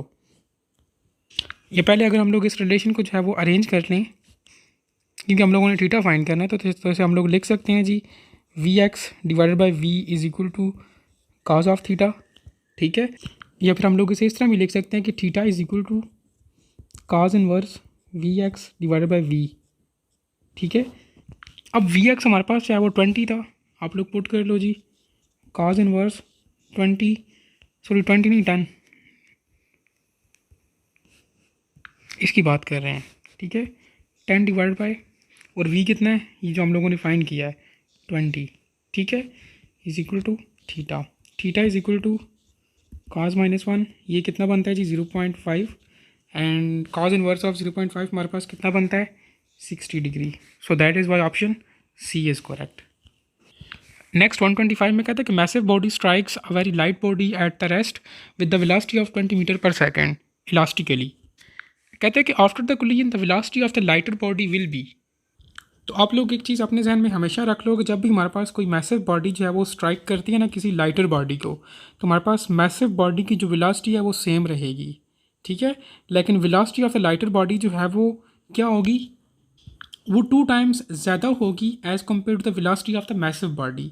ठीक है, सो आप लोग लिख सकते हो कि V lighter velocity of the lighter body is equal to 2 multiply velocity of massive body. ठीक है, अब मैसिव बॉडी की वेलोसिटी 20 है, सो हम लोग 2 को मल्टीप्लाई करेंगे 20 के साथ, तो हमारे पास कितना बन जाएगा जी 40। यूनिट क्या है वेलोसिटी का, मीटर पर second. Option D is correct. Next 126 में कहते हैं कि average velocity of an object after completing a circle of 5 metre radius in 5 seconds. तो हम लोगों ने एवरेज वेलोसिटी फाइंड करनी है। ठीक है, देखो यहाँ पे उसने सर्कल की बात की है और सर्कल कंप्लीट किया है उसने। ठीक है, कम्प्लीटली उसको कवर किया है, तो this means that displacement zero होगी। तो अगर हमारे पास डिस्प्लेसमेंट ज़ीरो है तो वेलोसिटी भी जो है वो ज़ीरो होगी। Option C is correct. Next 127 में कहते हैं कि 5 kg block is move from rest through a distance of 4 metre along the x direction. A force equal to 20 Newton acts on it. If the block acquires a kinetic energy equals to 40 joule, what is the angle the force makes with the x-axis? तो हम लोगों ने angle find करना है कि force जो है वो एक्स एक्सिस पे कितना एंगल बनाएगी। तो सिंपल है, आप लोग वर्क डन का फार्मूला यूज़ करोगे। हमारे पास वर्क डन होता है W is equal to F S cos of theta. ठीक है, हम लोगों ने ये थीटा फाइंड करना है। हमें वर्क डन भी गिवन है जो कि 40 जूल है, इज इक्वल टू फोर्स कितनी गिवन है जी 20, डिस्टेंस कितने हैं हमारे पास 4, और कॉस ऑफ थीटा हम लोग एज इट इज लिख लेंगे क्योंकि ये हम लोगों ने फाइंड करना है। ठीक है, तो ये आप लोगों के पास क्या बन जाएगा 24 सर कितना होता है जी 80, cos of theta is equal to 40। ये 80 इधर आ जाएगा तो हमारे पास ये डिवाइड हो जाएगा, 40 divide by 80 is equal to cos of theta. Cos of theta is equal to ये क्या हो जाएगा जी हाफ 1/2 से हम लोग लिख सकते हैं। ठीक है, 41 सर ये 42 सर, इसे हम लोग लिख सकते हैं theta is equal to cos inverse of 1/2। तो ये हमारे पास कितना बनता है जी 60 डिग्री। ठीक है, option D is correct. Next 128 में कहते हैं कि truck of mass 200 kilogram moving with the 4 metre per second applies the brakes and comes to rest in 10 seconds. The power of the brakes is, तो हम लोगों ने पावर फाइंड करनी है। ठीक है, तो इसके लिए हम लोग जो है वो एक रिलेशन निकालेंगे, P is equal to kinetic energy divided by time. देखो हमारे पास हमारे पास क्या होता है, P is equal to work done divide by time होता है ना। तो यहाँ पे वर्क डन काइनेटिक एनर्जी की फॉर्म में हो रहा है, इसलिए हम लोगों ने काइनेटिक एनर्जी लिखी। ठीक है, काइनेटिक एनर्जी किसकी इक्वल है, it is equal to 1/2 mv² divided by T as it is आ जाएगा। ठीक है, 1/2 इस तरह से। ठीक है, जस्ट आप लोग वैल्यूज पुट कर लो। इस 1/2 को हम लोग पहले 0.5 लिख देते हैं। ठीक है, ताकि हमारी जो कैलकुलेशन है वो ईजी हो जाए। मैथ कितने जी 200 किलोग्राम्स, मल्टीप्लाई वेलोसिटी कितनी है 16 का स्केयर ले लेंगे हम लोग, सॉरी 16 नहीं है 4 है और इसका हम लोग स्केयर ले लेंगे। ठीक है, तो 16 ही डायरेक्टली लिख लेते हैं। और टाइम कितना है हमारे पास 10 सेकेंड्स। ठीक है, तो ये हमारे पास बन जाता है जी 1600 डिवाइडेड बाय 10। ये 1 0 से कैंसिल, पीछे हमारे पास ये क्या बच गया 160। ठीक है, ये 160 वाट आया है। जबकि आप लोग यूनिट्स देखो ऑप्शंस के, वो किलो वाट्स में। ठीक है, इसे हम लोग लिख सकते हैं जी 0.16 kilowatt. Option C is correct. Next 129 में कहते हैं कि gravitational potential energy on the surface of the earth is equals to. तो देखो वो ग्रेविटेशनल पोटेंशियल एनर्जी का पूछ रहा है सरफेस ऑफ अर्थ पे, तो मतलब एच जो है वो 0 होगा। ठीक है, तो हमारे पास क्या फार्मूला है जी potential energy is equal to mgh। तो एच अगर 0 है ना तो हमारे पास ओवरऑल ये सारा फैक्टर जो है वो 0 हो जाएगा। सो ओवरऑल हमारे पास पोटेंशियल एनर्जी भी जो है वो 0 हो जाएगी। ठीक है, option D is correct. Next 130 में कहता है कि which one is the biggest unit of energy. तो किलो वाट हार जो है वो हमारे पास ये बिगेस्ट यूनिट है एनर्जी का। Option D is correct. Next MCQ 131 में कहता है कि two bodies having the momentum in the ratio of 1:2 are moving in a straight line with the same velocity, the ratio of their kinetic energies is. तो देखो अब इसमें यहाँ पे उसने मोमेंटम का भी जिक्र किया हुआ है लेकिन वेलोसिटी का भी जिक्र किया हुआ है। ठीक है, तो हम लोग मतलब इस रिलेशन को तो फिर हम लोग यूज़ नहीं कर सकते कि kinetic energy is equal to P² divide by 2m। अब इसमें वेलोसिटी का फैक्टर नहीं है, हालांकि इसने बोला है कि वेलोसिटी उनकी सेम है, लेकिन फिर हम लोग इस तरह का रिलेशन तो यूज़ करेंगे जिसमें वेलोसिटी का फैक्टर भी आता हो। ठीक है, तो हमारे पास एक रिलेशन है जी kinetic energy is equal to 1/2 PV। अब वेलोसिटी सेम है, so we can say that kinetic energy जो है वो it is directly proportional to momentum. ठीक है, ये प्रेशर नहीं है, सॉरी मोमेंटम है। ठीक है, तो अगर हमारे पास मोमेंटम की रेशियो हमारे पास 1:2 की फॉर्म में है तो काइनेटिक एनर्जी की भी 1:2 ही होगी। ठीक है, option A is correct. Next 132 में कहता है कि maximum frictional force that a circular rod can provide to a 100 kilogram car is 200 newton. If this car takes this turn with the speed of 5 metre पर second then the car, और उसने आपको radius भी दिए हुए कहता है कि हमारे पास जो रोड है उसका रेडियस जो है वो 10 मीटर है। ठीक है, देखो हमारे पास सर्कुलर रोड है। ठीक है, और ये जो रोड जो है ना ये उस कार को जो है वो कितनी सेंट्रीपिटल फोर्स जो है वो प्रोवाइड कर रहा है, सिर्फ 200 न्यूटन। अब हम लोग देखते हैं कि रिक्वायर्ड कितनी है। तो रिक्वायर्ड के लिए हमारे पास सिंपल आप लोग उसका रिलेशन यूज़ करो, centripetal force is equal to mv² divided by r। Mass हमारे पास कितना है जी 100 है, वेलोसिटी कितनी है 5 का स्क्वायर डिवाइडेड बाय रेडियस कितना है 10। आप लोग इसको फाइंड करो तो ये आप लोगों के पास बनता है तकरीबन 250 न्यूटन। अब 250 चाहिए है, लेकिन रोड जो है वो सिर्फ 200 जो है प्रोवाइड कर रहा है। तो हमारे पास ये जो कार है ना, ये क्या करेगी कि ये स्लिप होगी और बैरियर को हिट करेगी। So that is why option C is correct. Next 133 में कहता है कि body moving in a circle with uniform speed can have. तो अगर कोई बॉडी जो है वो यूनिफॉर्म स्पीड के साथ चाहे वो किसी सर्कुलर ट्रैक के अंदर चाहे मूव कर रही है ना, तो उसकी जो एंगुलर वेलोसिटी है ना वो नहीं होगी। ठीक है, so that is why option E is correct, none of these. Next 134 में कहता है कि ratio of the dimensions of the angular acceleration to the angular velocity gives the dimension of. तो एंगुलर एक्सेलरेशन की क्या डायमेंशन होती है, क्या यूनिट होता है? रेडियन पर सेकंड स्क्वायर। इसको हम लोग लिख सकते हैं जी रेडियन पर सेकंड, डिवाइड कर लेते हैं जी एंगुलर वेलोसिटी के यूनिट के साथ, वो हमारे पास होता है जी रेडियन पर सेकंड। ठीक है, रेडियन पर सेकंड। तो ये हमारे पास एक रेडियन एक रेडियन से कैंसिल हो गया, ये एक इससे जो है वो कैंसिल हो गया, पीछे हमारे पास सिर्फ बच गया S-1। ठीक है, अब S-1 का क्या मतलब है? मतलब 1/t ना, तो हमारे पास फ्रिक्वेंसी 1/t के इक्वल होता है ना। ठीक है, so that is why option C is correct. Next 135 में कहता है कि an object is moving along a circular path of the radius 4 metre. कहता है कि what will be its angular displacement if it moves 14 metre on this circular path. तो हम लोगों ने एंगुलर डिस्प्लेसमेंट फाइंड करनी है। रिलेशन हमारे पास होता है जी S is equal to R theta. इसमें से हम लोगों ने क्या फाइंड करना है? थीटा फाइंड करना है। Angular displacement theta is equal to S divide by R. अब S हमारे पास यहाँ पे कितना है जी? 14 रेडियस कितना है? 4 डिवाइड बाई 4, तो ये हमारे पास राउंड अबाउट बनता है जी 3.5 रेडियंस। ठीक है, option D is correct. Next 136 में कहता है कि body starts its vibration from an extreme position and after reaching the extreme position of the other side it comes to mean position. How much distance is covered by the body. देखो, उसने extreme position से start किया, तो एक ये हो गया। ठीक है, फिर उसके बाद वो दूसरी एक्सट्रीम पोजीशन पे गया, दूसरा ये हो गया। फिर उसके बाद it comes to mean position, तीसरा ये हो गया। तो हम लोग लिख सकते हैं कि 3 एम्पलीट्यूड्स उसने वो किए हैं। Option B is correct. ये आप लोग इस फिगर को देख सकते हो।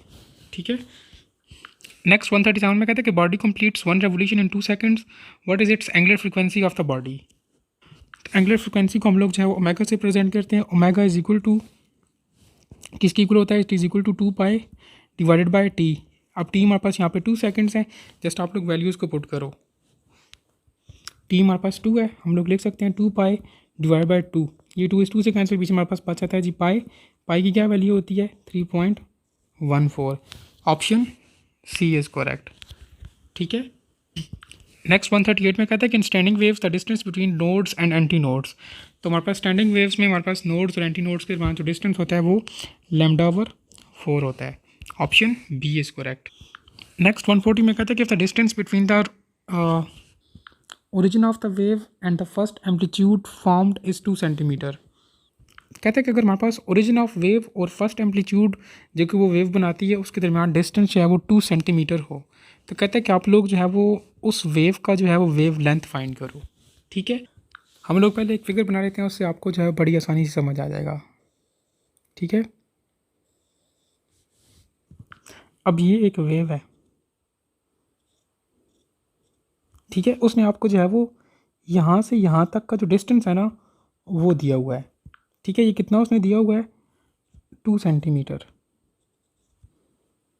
ठीक है, तो हमारे पास distance between nodes and anti nodes कितना होता है जी? λ/4। ये हम लोगों ने ऊपर एक MCQ में ही पढ़ा है। ठीक है, जो कि हमारे पास यहाँ पे कितना है जी? 2 सेंटीमीटर। हम लोगों ने इस लैम्डा को फाइंड करना है, ये 4 उस टाइम उस तरफ जाके मल्टीप्लाई हो जाएगा। Lambda is equal to 4 multiply 2 centimetre. Lambda is equal to 8 centimetre. ठीक है, option D is correct. Next 141 में कहते हैं कि stationary wave has a frequency of 165 hertz. Speed of sound in air is 330 metre पर second. कहता है कि distance between 2 consecutive nodes is, I think ये MCQ जो है वो उन्होंने ग्रैंड टेस्ट नंबर 1 में भी दिया था, 2 में भी दिया था, अभी ये ग्रैंड टेस्ट नंबर 3 में भी आया है। तो हमारे पास देखो डिस्टेंस का रिलेशन है जी λ/2।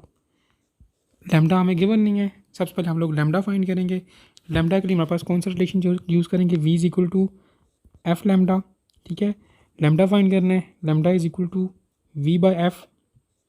ठीक है, v हमारे पास कितना है जी, यहाँ पे 330, फ्रिक्वेंसी कितनी है 165, हमारे पास क्या बन जाएगा 2। ठीक है, 2 मीटर। अब इस 2 को आप लोग यहाँ पे पुट करो ना इस रिलेशन में, d is equal to 2/2, d is equal to 1 metre. Option C is correct. Next 142। अच्छा, अब ये भी वही MCQ है, तो मेरे ख्याल से हमें इस तरह के MCQs पे दोबारा से टाइम वेस्ट नहीं करना चाहिए। मोस्टली वही लोग ये प्रैक्टिस टेस्ट ग्रेन टेस्ट 3 देख रहे होंगे जिन्होंने पहले 2 भी देखे होंगे। ठीक है, तो हम लोग कोशिश करते हैं कि इन MCQs पे दोबारा से टाइम वेस्ट नहीं करते। ठीक है, तो इसलिए आप लोग जो है वो इन MCQs को जो है वो ग्रेन प्रैक्टिस टेस्ट नंबर 1 या 2 में देख लो। ठीक है, वहाँ पे भी यही सेम MCQs जो है वो रिपीट हुए हैं। नेक्स्ट 143 में कहता है कि because of jet lag aeroplane causes a sound of frequency 50 hertz. कहता है कि in airport the crew member moving towards the plane at the speed of 165 metre per seconds hear the jet lag sound of frequency dash. तो हमने जो jet lag हुआ है उसके sound की फ्रिक्वेंसी जो है वो मेजर करनी है। ठीक है, तो रिलेशन हम लोग यूज़ करेंगे जी, F prime is equal to F into V plus V naught divided by V. ठीक है, तो हमारे पास फंडामेंटल फ्रिक्वेंसी कितनी है जी 50, हम लोग लिख सकते हैं 50 इंटू स्पीड ऑफ साउंड कितना है 330 प्लस ये दूसरा साउंड कितना है 165 डिवाइडेड बाय फिर से वी है 330। जैसे इसको आप लोग सॉल्व करो तो ये आप लोगों के पास बनता है round about 75 hertz. Option C is correct. Next 144 में कहता है कि an ideal gas has an initial volume V and pressure P। कहता है if the volume of the gas is doubled during the expansion then minimum work will be done in which thermodynamic process. तो आप लोगों ने एक चीज़ हमेशा अपने ध्यान में रखनी है कि हमारे पास एडियाबैटिक प्रोसेस में जो है वो सबसे कम जो है वो वर्क डन हो रहा होता है। ठीक है, सबसे ज़्यादा वर्क डन हमारे पास कहाँ पे होता है जी, आइसोबैरिक में। ये हम लोग वर्क डन की बात कर रहे हैं। ठीक है, उसके बाद हमारे पास वर्क डन किस में ज़्यादा होता है, आइसोथर्मल में, और उसके बाद हमारे पास सबसे लीस्ट जो है वो एडियोबैटिक में हो रहा होता है। ठीक है, option C is correct. Next 145 में कहता है कि specific heat of a gas in an isothermal process. तो आइसोथर्मल प्रोसेस में हमारे पास जो स्पेसिफिक हीट होती है गैस की वो इन्फिनिटी होती है। Option A is correct. ऐसा क्यों होता है, क्योंकि हमारे पास आइसोथर्मल प्रोसेस में हमारे पास जो डेल्टा टी होता है ना वो ज़ीरो होता है। ठीक है, और हमारे पास रिलेशन क्या है स्पेसिफिक हीट का, C is equal to delta Q divided by N delta T. अब डेल्टा टी ज़ीरो है तो हम लोग इसे लिख सकते हैं जी delta Q divided by N की power zero, N into zero. तो हमारे पास कितना बनता है इन्फिनिटी। ठीक है, option A is correct. Next 146 में कहता है कि difference between the two specific heats of the gas CP minus CV is 2 calories. कहता है कि if the R is 8.314 joule per kelvin per mole the value of the mechanical equivalent of the heat is. तो हम लोगों ने mechanical equivalent find करना है। ठीक है, रिलेशन किस तरह से है हमारे पास, R divided by CP minus CV। अब CP माइनस CV का उसने बताया हुआ है 2 कैलोरीज है और R भी उसने बताया हुआ है। जस्ट सिंपल आप लोग लिखो 8.314 डिवाइडेड बाय ये CP माइनस CV उसने दिया हुआ है 2 कैलोरीज डिवाइडेड बाय 2, तो ये आप लोगों के पास 4 पॉइंट समथिंग बनता है। Option A is correct. Next 147 में कहता है कि according to Coulomb's law the electrostatic force between two charges. तो हमारे पास कूलम्स लॉ के मुताबिक हमारे पास जो इलेक्ट्रोस्टैटिक फोर्स होती है ना दो चार्जेस के दरमियान, वो हमेशा जो है वो अपोजिट होती है। Option A is correct. लेकिन उनका जो मैग्नीट्यूड होता है वो हमेशा सेम होता है। ठीक है, नेक्स्ट 148 में कहता है कि when a test charge move in the direction of electric field line the potential due to the source charge. तो जब हम लोग टेस्ट चार्ज को जो है वो मूव करवाते हैं इन the direction of electric field lines, तो पोटेंशियल हमारे पास जो है वो सोर्स चार्ज के अंदर जो है वो डिक्रीज़ हो जाता है। ठीक है, लेकिन यहाँ पे एक ट्विस्ट है। हमारे पास in case of positive charges जो पोटेंशियल है ना, वो क्या होगा, वो डिक्रीज़ होगा पॉजिटिव चार्जेस के केसेस में। लेकिन in case of negative charges तो पोटेंशियल क्या होगा, इंक्रीज़ होगा।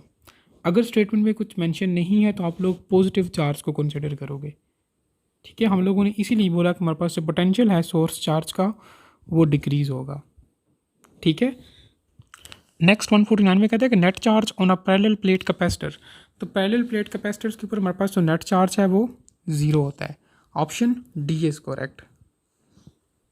ऐसा क्यों होता है, क्योंकि हमारे पास चार्जेस जो होते हैं ना प्लेट्स ऑफ कैपेसिटर के ऊपर वो इक्वल और अपोजिट होते हैं। ठीक है, तो इसलिए हमारे पास जो नेट चार्ज होता है वो ज़ीरो के इक्वल हो जाता है। नेक्स्ट 150 में कहता है कि positive charge having a mass of 1 kilogram as a charge of 2 coulombs is placed inside the vertical vacuum tube in an electric field of 1 newton per coulomb. कहता है कि that is directed from bottom to top, the charge will move towards. अच्छा, इसको देखने के लिए हम लोग सबसे पहले क्या करते हैं कि हम लोग जो है वो देखते हैं कि चार्ज के ऊपर इलेक्ट्रिक फोर्स कितनी है। ठीक है, इलेक्ट्रिक फोर्स ऑन चार्ज, तो ये हमारे पास किसकी इक्वल होती है, ई क्यू की इक्वल होती है। ठीक है, ई हमारे पास यहाँ पे 1 न्यूटन पर कूलम है, 1 मल्टीप्लाई क्यू कितना है, क्यू ये चार्ज है 2, 1 मल्टीप्लाई 2 ये कितना बनता है जी 2। ठीक है, 2 न्यूटन। अब हम लोग देखते हैं कि हमारे पास चार्ज का वेट कितना है। ठीक है, वेट ऑफ चार्ज, इससे फिर हमें अंदाज़ा हो जाएगा कि लाइक ये चार्ज जो है वो ये किस तरफ जाएगा। तो वेट ऑफ चार्ज को हम लोग एम जी से फाइंड करते हैं ना। मैथ कितना है उसका 1 के जी, 1 मल्टीप्लाई जी कितना होता है 10, हमारे पास बनता है जी 10। ठीक है, 10 न्यूटन। वेट को हम लोग इन दी फॉर्म ऑफ फोर्स लेंगे ना, तो वो देखो वेट ज़्यादा है। ठीक है, और चार्ज के ऊपर इलेक्ट्रिक फील्ड जो है, ठीक है, इलेक्ट्रिक फोर्स सॉरी वो कम है। सो दैट इज़ वाई हमारे पास जो चार्ज है ना वो बॉटम की तरफ मूव करेगा। ठीक है, ऑप्शन बी इज़ करेक्ट, क्योंकि वेट ज़्यादा है उसका ना as compare to electric force, so that is why. Next 151 में कहते हैं कि ड्रिफ्ट वेलोसिटी इज़ डायरेक्टेड। हमारे पास जो ड्रिफ्ट वेलोसिटी है ना वो नेगेटिव से जो है वो पॉजिटिव की तरफ होती है। Option B is correct. Next 152 में कहता है कि SI unit of electric intensity is newton per coulomb, that is equivalent as. देखो हमारे पास ये जो इलेक्ट्रिक इंटेंसिटी है ना इसको हम लोग जहाँ पर प्रेजेंट करते हैं इस तरह से। ठीक है, इसको हम लोग ये भी लिख सकते हैं। ठीक है, या फिर हम लोग इसको ये भी लिख सकते हैं, लेकिन ऑप्शन में उन लोगों ने इस चीज़ को छेड़ा हुआ है इसको, तो उसको हम लोग लिख सकते हैं कि Vm-1। Option A is correct. Next 153 में कहता है कि Ohm's curve is plotted for a copper and the silver alloy and it found that the curve for the copper is steeper than that of the silver alloy, what can be said about copper. देखो हमारे पास curve जो है वो जितना steeper होगा ना, मतलब वो उतनी अच्छी उसकी कंडक्टेंस है। ठीक है, और अगर हमारे पास ये कोई चीज़ जितनी ज़्यादा उसकी कंडक्टेंस होती है ना तो रेजिस्टेंस उसकी उतनी कम होती है। ठीक है, अब अगर हमारे पास जो कॉपर है ना उसका कर्व ज़्यादा स्टीपर है तो इसका मतलब ये है कि it is a better conductor of current. Option B is correct. Next 154 में कहता है कि when a wire is stretched and its radius becomes half, कहता है कि then its resistance will be. तो ये बहुत ही ज़्यादा ट्रिकी एमसीक्यू है। ठीक है, इसमें आप लोग रेजिस्टेंस वाला फार्मूला यूज़ करोगे, R is equal to rho L divided by A वाला। ठीक है, देखो उसने सबसे पहली बात तो उसने यहाँ पे किया है कि उसने रेडियस को हाफ किया है। ठीक है, तो हमारे पास एरिया का रेडियस के साथ क्या क्या रिलेशन है, area is equal to pi R square होता है। मतलब एरिया का जो है वो रेडियस के स्केयर के साथ डायरेक्ट रिलेशन है। अगर हम लोग इस आर को जो है वो हाफ कर दें तो मतलब 1/2 का स्केयर आ जाएगा। मतलब दिस मीन्स दैट एरिया को जो है वो उसने क्या कर दिया है, A/4 बन जाएगा ये। ठीक है, अब बात यहाँ पे ख़त्म नहीं हुई। अब अगर एरिया जो है वो 4 टाइम्स जो है वो डिक्रीज़ हुआ है तो लेंथ पे भी कोई ना कोई इफेक्ट तो आएगा ना। देखो जब हमारे पास एरिया हाफ होता है तो लेंथ जो है वो डबल हो जाती है। अब एरिया जो है 4 टाइम्स डिक्रीज़ हुआ है तो लेंथ हमारे पास क्या होगी, वो 4L हो जाएगी। ठीक है, अब आप लोग इन वैल्यूज़ को जो है वो रिलेशन इनपुट करो तो आप लोगों के पास आंसर आ जाएगा। ठीक है, ये क्या हो जाएगा हमारे पास, रो को तो आप लोग इग्नोर करो ना, हमारे पास ये इस तरह से है, ठीक है। अब लेंथ हमारे पास कितनी है जी, 4L है, डिवाइडेड बाय एरिया कितना है, ये है A/4, ठीक है।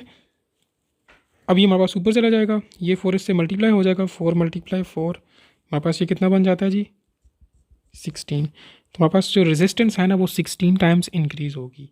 So that is why option A is correct.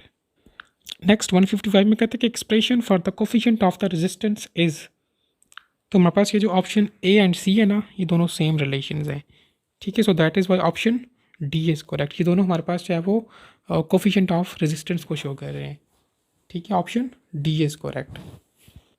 Next 156 में कहता है कि Ampere's is applicable to while Gauss's is applicable to. तो हम लोग अम्पेयर्स लॉ को जो है वो क्लोज पाथ के ऊपर अप्लाई करते हैं, ठीक है, और गॉसेस लॉ को जो है वो उसको भी क्लोज सरफेस के लिए जो है वो हम लोग फॉलो करते हैं। ये क्लोज पाथ के लिए है, वो क्लोज सरफेस के लिए है। Option C is correct. और अम्पेयर्स को हम लोग जो है वो 2D डायमेंशंस के लिए यूज़ करते हैं और गॉसेस को हम लोग 3D के लिए यूज़ करते हैं, ठीक है। ये भी आप लोगों को पता होना चाहिए। नेक्स्ट 157 में कहता है कि unit of permeability of free space, तो उसका यूनिट हमारे पास है वो टेस्ला मीटर पर एम्पेयर है। Option A is correct. Next 158 में कहता है कि circular loop of the wire is placed in a region where the magnetic field is perpendicular to the plane of the loop. कहता है कि what is the induced current in the loop if the magnetic field increase with time. तो जब भी हम लोग जो है वो मैग्नेटिक फील्ड को जो है वो इंक्रीज़ करते हैं, ठीक है, तो वो इस तरह से एक्ट करती है कि if north pole is pushed towards the rings and direction of current will be in anti clockwise direction. Option B is correct. Next 159 में कहता है the magnetic flux will be maximum for the angle between normal to the plane of the conductor and magnetic field. हम लोग ने बताया कि magnetic flux है वो कब मैक्सिमम होगा, तो इसके लिए हमारे पास क्या रिलेशन है जी मैग्नेटिक फ्लक्स का, phi D is equal to B A cos of theta, मतलब थीटा जो है वो काज ऑफ थीटा हमारे पास यहाँ पे है। अब जब भी हमारे पास एंगल जो है थीटा जो है वो ज़ीरो होगा ना, तो हमारे पास मैग्नेटिक फ्लक्स जो है वो मैक्सिमम होगा। क्यों? क्योंकि हमारे पास काज ऑफ ज़ीरो जो है वो 1 की इक्वल होता है। So that is why option A is correct. 160 में कहता है कि proton entering a uniform magnetic field B in the direction of B will move along. देखो सेम डायरेक्शन में जा रहा है तो इसलिए हमारे पास थीटा ज़ीरो होगा। हमारे पास क्या रिलेशन है मैग्नेटिक इसका मैग्नेटिक फोर्स का, F B is equal to Q V B sine of theta. अब थीटा हमारे पास ज़ीरो है, साइन ऑफ ज़ीरो जो है वो ज़ीरो की इक्वल होता है। सो हमारे पास जो है वो स्ट्रेट लाइन में जाएगा। Option A is correct. Next 161 में कहता है कि what is the device used to change the level of voltage in the power transmission system. तो हम लोग ट्रांसफार्मर को यूज़ करते हैं, ठीक है, वोल्टेज के लेवल को चेंज करने के लिए। Option A is correct. क्योंकि हमारे पास ट्रांसफार्मर ही जो है वो अल्टरनेटिंग वोल्टेज को जो है वो इंक्रीज़ भी कर रहा होता है, डिक्रीज़ भी कर रहा होता है, ठीक है। स्टेप अप ट्रांसफार्मर के केस में इंक्रीज़ कर रहा होता है, स्टेप डाउन के केस में डिक्रीज़ कर रहा होता है, ठीक है। मतलब वो वोल्टेज के साथ ही खेल रहा होता है basically. So that is why option A is correct. Next 162 में कहता है कि which one of the following is a primary cause of the voltage drop in AC generator. तो हमारे पास जो आर्मेचर रेजिस्टेंस होता है ये क्या करता है कि वोल्टेज को ड्रॉप करता है एसी जनरेटर में, क्योंकि हमारे पास जो बैक मोटर इफेक्ट होता है ना वो डिक्रीज़ करता है स्पीड ऑफ कॉइल को, और हमारे पास वो क्या करता है कि वोल्टेज को ड्रॉप कर देता है।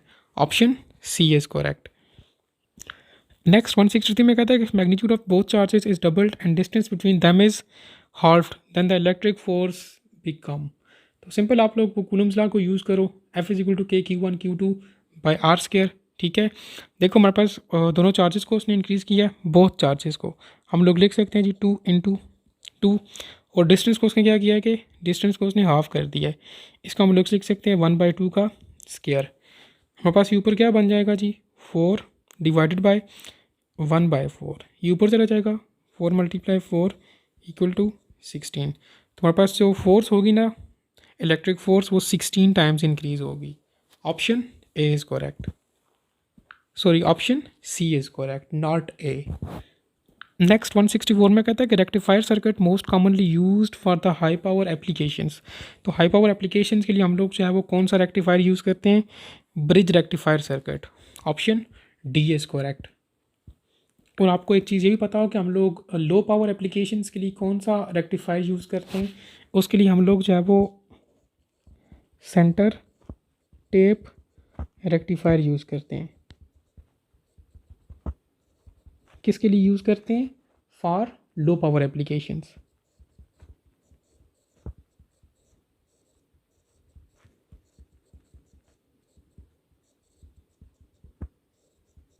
और हाई के लिए कौन सा यूज़ करते हैं? Bridge rectifier circuit.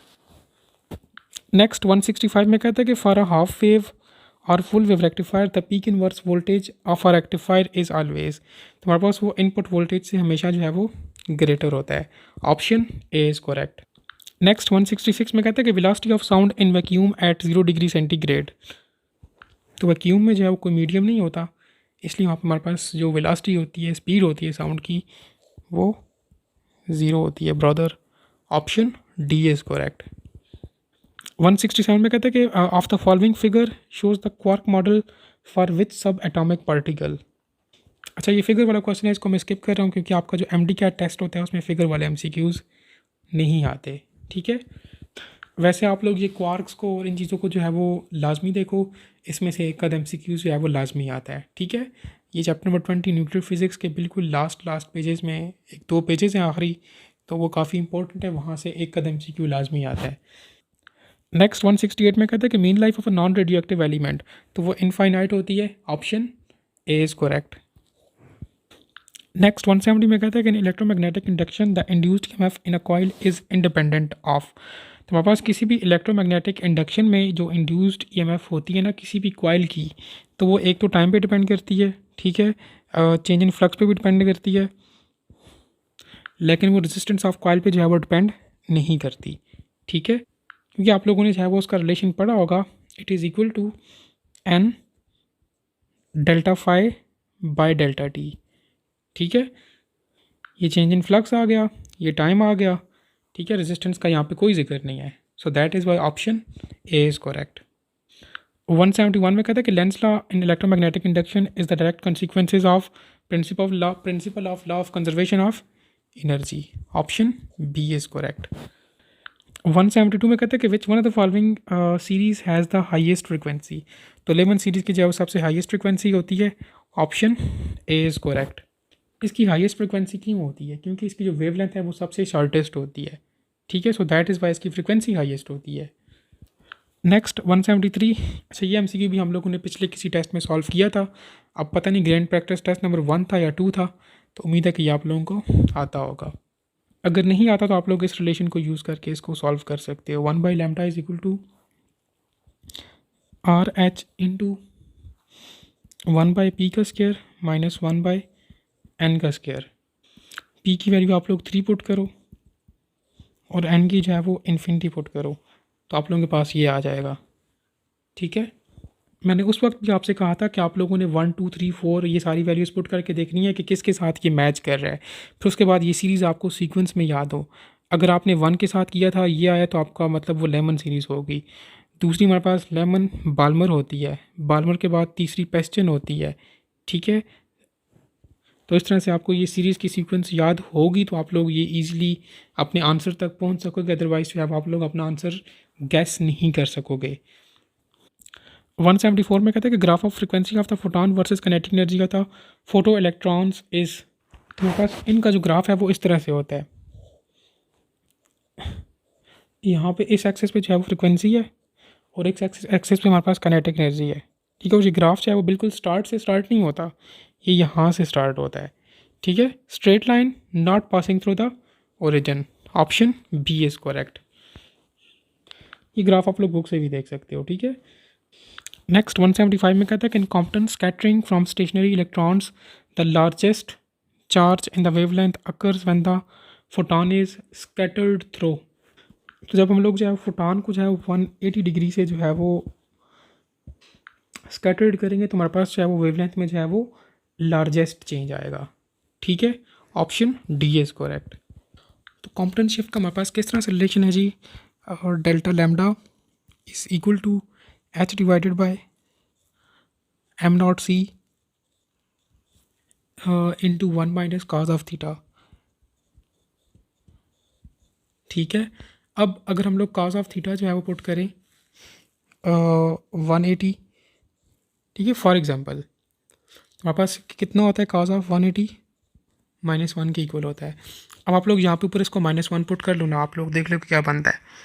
Delta lambda is equal to H divided by M not C into 1 -1।